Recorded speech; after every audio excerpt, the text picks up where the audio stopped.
What if a single document could reshape the direction of an entire country?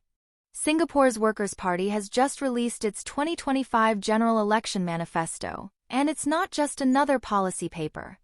With 125 concrete proposals spanning everything from daily essentials to the nation's democracy, this manifesto is setting the tone for what could be a fiercely contested election. Stay with us because we'll break down the most impactful policies, including bold moves on GST, minimum wage, and even a call to abolish the office of mayor. You don't want to miss what the WP is proposing, and why some of these changes could drastically alter your day-to-day life. Let's start with one of the hottest issues for Singaporeans: cost of living. WP is calling for a GST exemption on essential goods like basic food items. That's not all. They're proposing a redundancy insurance scheme to support retrenched workers, and introducing new revenue channels such as a net wealth tax on the top 1% and increasing Singapore's investment returns contribution from 50% to 60%.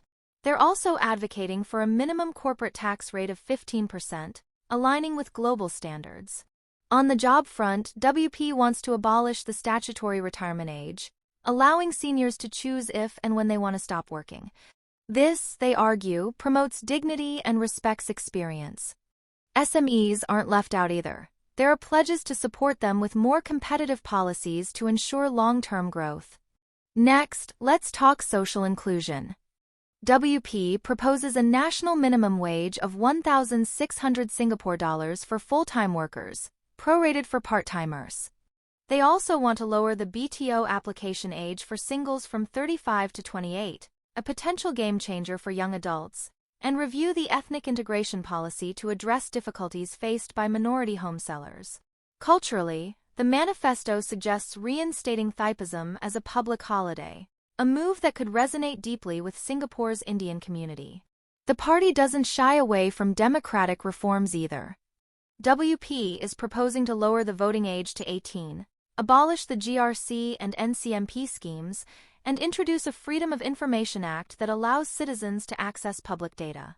They also want to eliminate the office of mayor, calling it an unnecessary role that costs over 660,000 Singapore dollars in salaries annually. Internationally, they're pushing to repeal the Internal Security Act, replace it with modern anti-terror legislation, and, perhaps most significantly, calling for Singapore to officially recognize the state of Palestine in support of a two-state solution. All these proposals are compiled in a manifesto titled Working for Singapore, which also highlights 15 past WP proposals the government eventually adopted, like anti-discrimination laws and flexible work arrangements. So here's the big question for you. Which of these 125 proposals do you believe could have the most impact on your life or the country's future? Let us know in the comments. If you found this insightful, don't forget to like, share, and subscribe to 2230 for more deep dives into major policy developments that matter to you.